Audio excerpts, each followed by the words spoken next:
Free agency may be over for the Jets, so let's focus on the secondary. Who did the Jets add, and where are they still weak heading into the NFL draft? We're going to talk about all that and more on today's episode of the Locked On Jets podcast. You are Locked On Jets, your daily New York Jets podcast. Part of the Locked On Podcast Network, your team every day.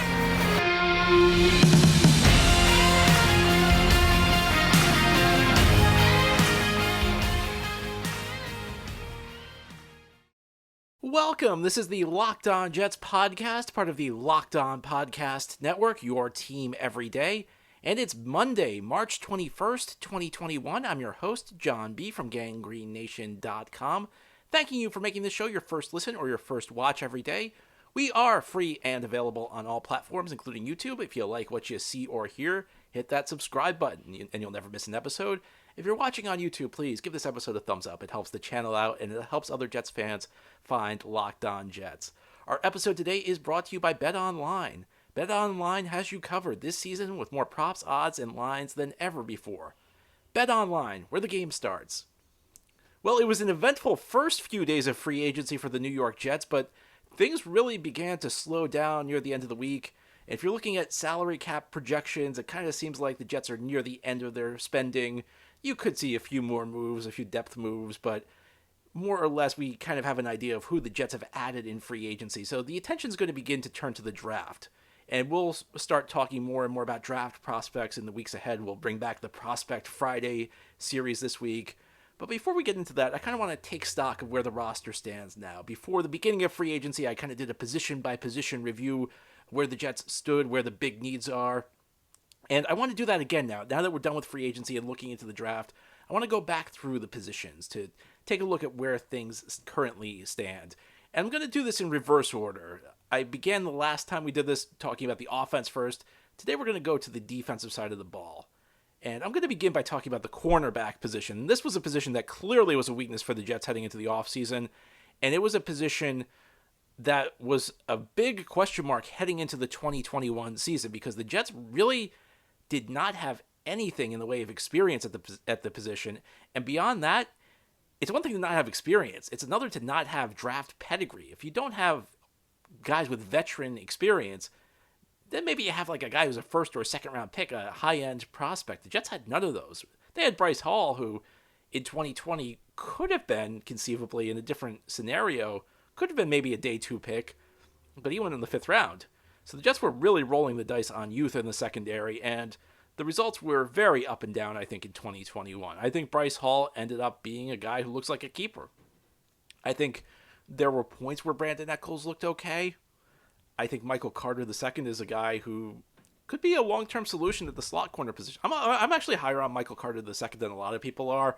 I know near the end of the year he had a few bad games in there, and there were a few tackling issues, which is very important for the slot corner position, but I think Michael Carter II is a player in the slot. Maybe I'm wrong on that, but I like him.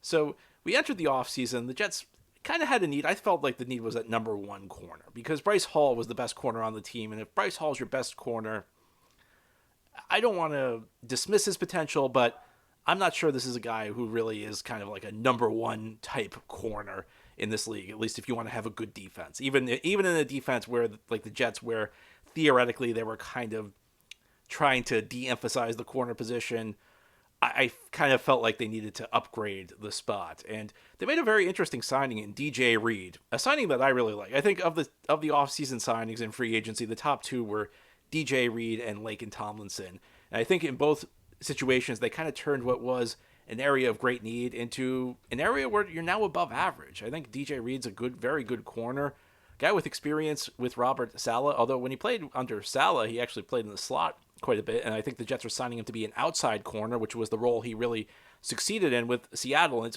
I think one of the things that's very interesting is that if you look through Saleh's history, if you look through the history of the Seattle defense, which is where Saleh really began his NFL career, he actually did coach with Houston for a stretch, but I always think of Seattle as Saleh's kind of formative years in the NFL, and he was coaching at he was a kind of an entry-level coach on an iconic defense, the Legion of Boom, a defense that was really built from late round picks, from guys who were kind of signed unheralded, like Brandon Browner from the CFL.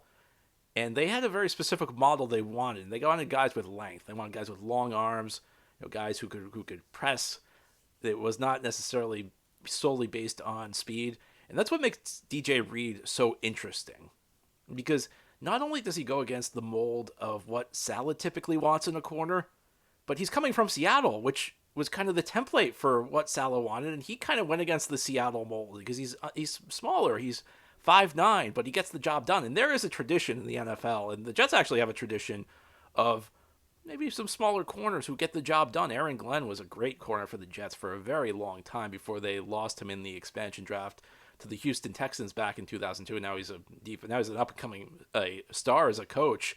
Lions defensive coordinator, has been in the mix for a couple head coaching jobs in recent years. And I think DJ Reid just helps everybody slot in where they need to go. And I mentioned this last week. I think he's a good mix with Hall, who does have that length, who, if you have a receiver who maybe is a little too big for DJ Reid, Hall can probably take him.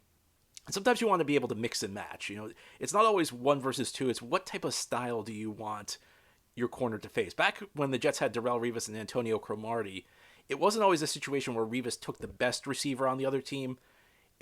He was able to cover pretty much anybody, whereas Cromartie was better. Cromartie was a great athlete. He was a guy who who could run with anybody. So if one team had like a really good deep threat and another team had a possession receiver, typically what would happen was Revis would take the possession receiver and Cromartie would take the deep threat, even if the deep threat was technically the number one guy in the opponent's passing game.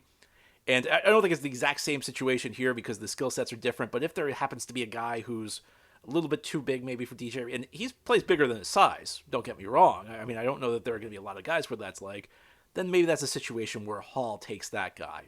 And beyond that, I think, Hall seems like a quality starter at the position to me. Although there's been a few rumors out there that the Jets aren't in love with Hall. I mean, I've heard some rumors that, maybe, and this is stuff that's in the public. This is not insider information. I've seen some beat writers suggest that maybe Hall is going to compete with Eccles and maybe even Isaiah Dunn for the second corner job, which kind of puzzling to me based on the season Bryce Hall just had. I thought he was very good this past year, but who knows?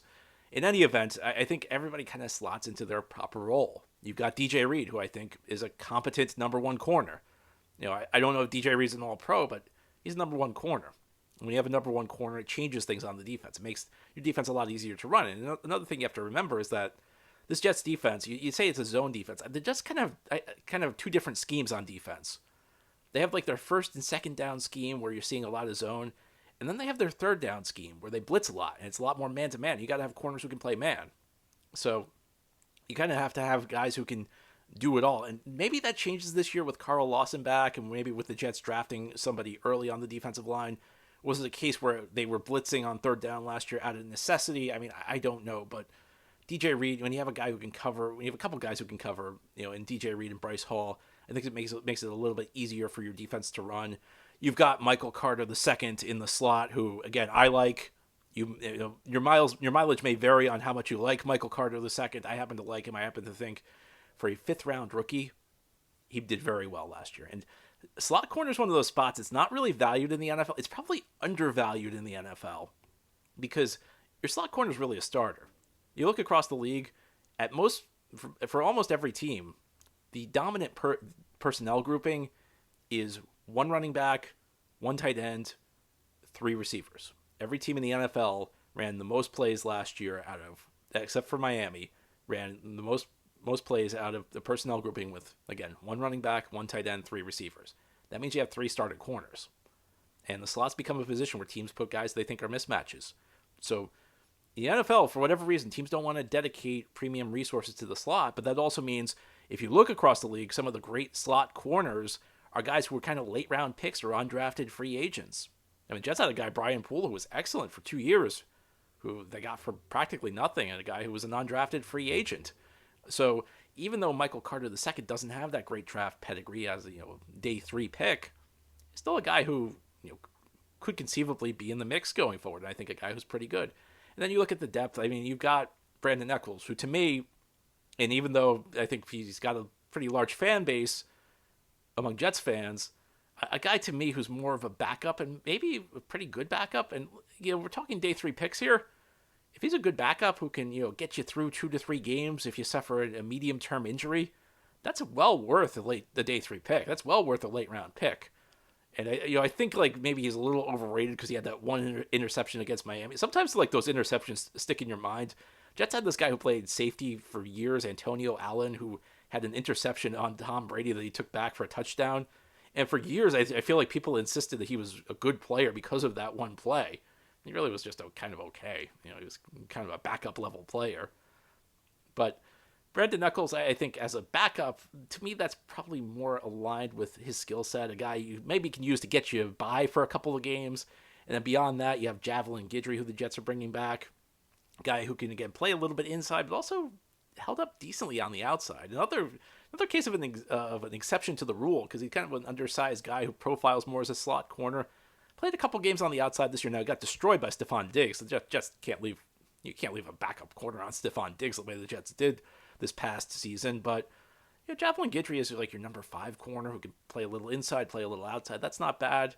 You have Isaiah Dunn, Isaiah Dunn's not great. I'm really not sure what the Jets love about Isaiah Dunn, because it seems like they like him a lot. They gave him starting reps in preseason.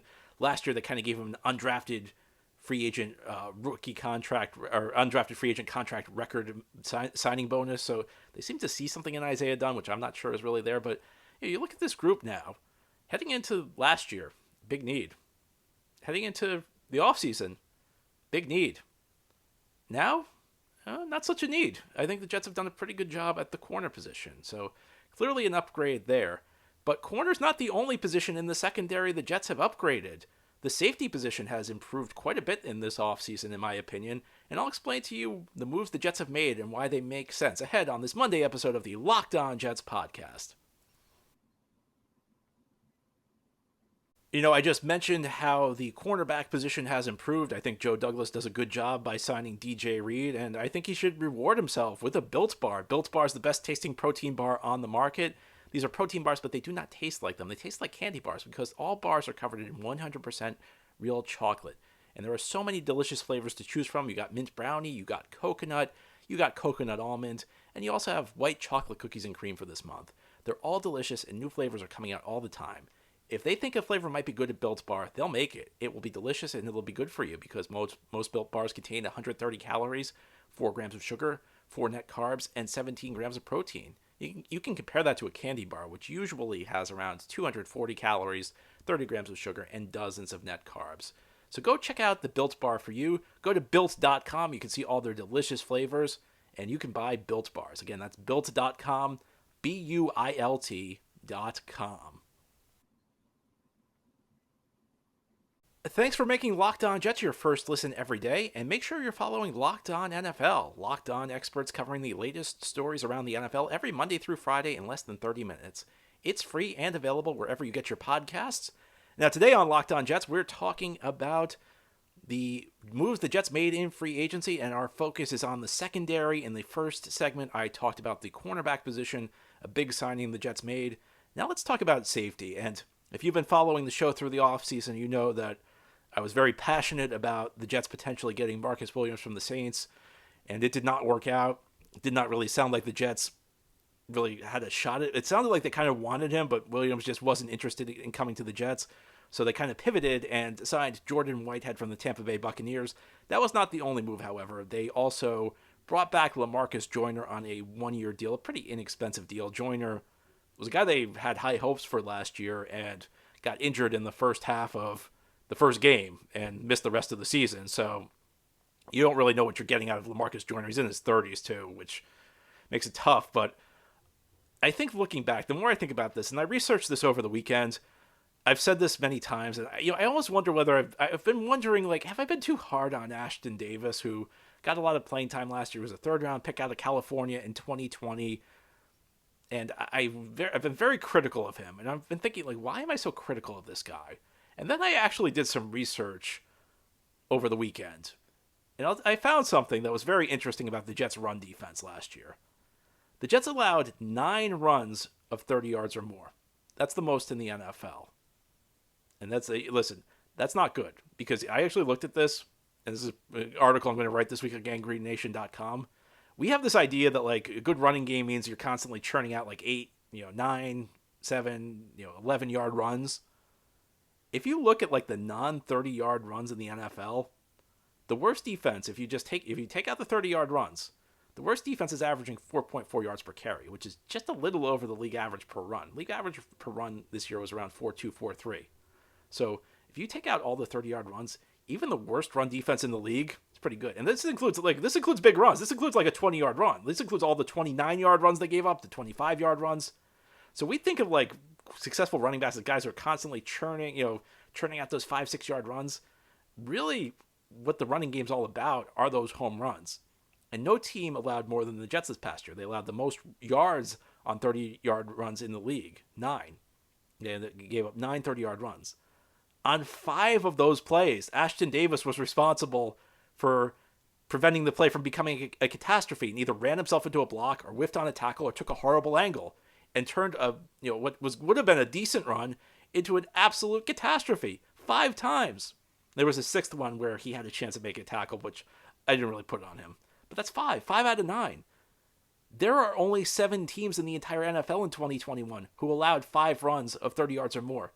I'm telling you, Ashton Davis was responsible for 5 of them. So signing a guy like Jordan Whitehead, I don't know that I appreciated it last week, but I think I understand it a little bit more. The guy was very solid against the run. And he may play more in the box. His usage kind of varied with the Tampa Bay defense under Todd Bowles, but he's very good against the run. And I'll tell you something. I don't think the Jets are going to have those same issues if Jordan Whitehead's deep. Now, is it as simple as like you take Ashton Davis out and suddenly you have an elite run defense? No, I'm not saying that. I can already hear like the comments. I can already, I'm getting ready for the YouTube comments, getting ready for the emails that I'm acting like Ashton Davis leaving the lineup is going to be a game change. I'm not saying it's the only thing that matters. Obviously, your defensive line play has to get better. Obviously, your linebacker play has to get better. Honestly, even like your run support at corner has to get better. They Jets had issues at run support at corner last year, and I think that's one thing. That's not the reason they signed DJ Reid. They signed DJ Reid to cover. You don't sign a guy. You don't give a guy a big money contract at corner because of what he does in run support. But it's one of those little bonus things he's going to help out with a little bit. But man, the safety was really bad last year. And listen, part of it was injuries. I mentioned Joyner missed the whole season practically. Marcus May suffered a midseason injury. I mean, you got to a point where it was Ashton Davis who really is not doing it for a 3rd-round pick, and then Elijah Riley, who's a kind of a practice squad guy. At the very least, the Jets have positioned themselves heading into the draft where it's not a dire need to the extent it was at the beginning of free agency. Now, Joyner, I mean, do you really want to trust Joyner? A guy who missed all of last season, a guy who really hasn't played safety full-time in a couple of years. That might be a bit much, but maybe you can talk yourself into it if you improve other positions. It's one of those things where it's not as dire, and I think Jordan Whitehead should help a little bit. And Ashton Davis kind of goes into his role now, I think, as a backup and special teamer, which probably better suited. I just don't think he's a starter. I just don't see him as and I think he just hurt the team too much last year as a starter for this to be a viable path forward for the New York Jets. So I think at the safety position, you had to get to a point where you did not have Ashton Davis starting, and obviously Elijah Riley, who great story, guy who grew up as a Jets fan, went to training camp with the team as a fan when he was a kid, getting to live out his dream playing for the Jets, but really a guy who probably caps out as a practice squatter. So the Jets, improve the safety position in the offseason, and if nothing else, Jordan Whitehead's going to help them against the run. And this team, it's crazy to say. I'm not saying safety is more important than the defensive line against the run, but safety destroyed this team against the run last year. This is like unbelievable how bad it was. I mean, 5 runs for 30 yards because your safety took a bad angle or missed a tackle or ran himself into a block. That's the kind of thing that destroys you. It's one of the reasons the Jets' defense was so bad. So it was a position that had to be upgraded, and they did it. Of course, the Jets are not done upgrading this offseason, however. And as we conclude this Monday episode of Locked On Jets, we're going to take a look to the draft and see what the Jets can still do at cornerback and at safety. Of course, it's the NFL offseason, but we are in the middle of March Madness. If you're a local college hoops fan, I mean, St. Peter's going to the Sweet 16. My dad's very excited, a St. Peter's alum. I was talking to him Saturday night after they beat Murray State. I've never heard him so excited about college basketball. And you should know that from all the latest odds, contests, and player props, that BetOnline.net is the #1 source for all your sports betting needs and info. BetOnline remains the best spot for all of your sports scores, podcasts, and news this season. And it's not just basketball. BetOnline is your continued source for all your sports wagering information needs, including live betting and your favorite Vegas casino games. Head to the website today or use your mobile device to learn more about the trends and action. BetOnline, where the game starts. This is the Locked On Jets podcast on this Monday. Today we're taking a look at where things currently stand in the secondary now that free agency is mostly over for the Jets, maybe a signing here or there, but it seems like the Jets have done most of their adding of free agents, and now the focus turns to the draft. And at the corner position, we've gotten to a point where maybe it would be a surprise if we took a corner early. In fact, I'd go as far as to say that, all these rumors out, and they're just rumors that maybe the Jets don't love Bryce Hall as much as you or I do. That's really the only way I could see the Jets drafting a corner early, because you're looking for a long-term player at the position, and I think at this point you have to think the Jets view DJ Reid as a long-term player. So if you are drafting a player at the corner position, it must mean you're not thrilled with what you have, and the thing you're probably not thrilled with is Bryce Hall. The guy you're probably not thrilled with is Bryce Hall. So, if they take a Gardner or a Stingley, a Gardner out of Cincinnati or a Stingley out of LSU in the first round, that's a sign they don't love Bryce. It's a little different if you get to the third round and you just say, well, it just so happens that there's one guy left you got a first round grade on, and it's a corner, and you just say there's too much value here. And I think there's something to be said for the idea that you can never have too much depth at the corner position. But I feel like the Jets have probably done a corner. If they're not, then it's a sign they just don't love Bryce. They view Bryce Hall as more of a backup. And listen, they have more information than I do. They see him every day, but I don't know how you look at those games last year and think Bryce Hall is not a competent starter. That's my view on it. Safety's a little different because, again, you're banking on Lamarcus Joyner. I think Jordan Whitehead you have penciled in, but Lamarcus Joyner, that's risky. In his 30s, hasn't really played safety full-time in a few years, missed all of last year with an injury. This could be a spot the Jets are in. This could be a spot where the Jets are in the mix early. Could it be a Kyle Hamilton in the top 10? I mean, that might be a tough sell for some fans. Maybe you still look at it, it's still in the mix the way it was before the beginning of free agency. Lewis Cine out of Georgia, maybe in round 2 if he's still around, that could be a better value option. But it's going to be interesting. I think that I wouldn't be surprised if the Jets drafted a safety in the early stages of this draft, because at best, Lamarcus Joyner is a stopgap, and at best, you're going to have to find somebody to pair with Jordan Whitehead. But we'll see what happens. That's all for today's show, however. This has been the Locked On Jets podcast, part of the Locked On Podcast Network. As always, if you enjoy the show, subscribe to it and leave it a good review. And if you're watching on YouTube, please give this episode a thumbs up. It helps the channel out, and it helps other Jets fans find Locked On Jets. I hope you have a great Monday, everybody. We'll be back tomorrow to talk more Jets.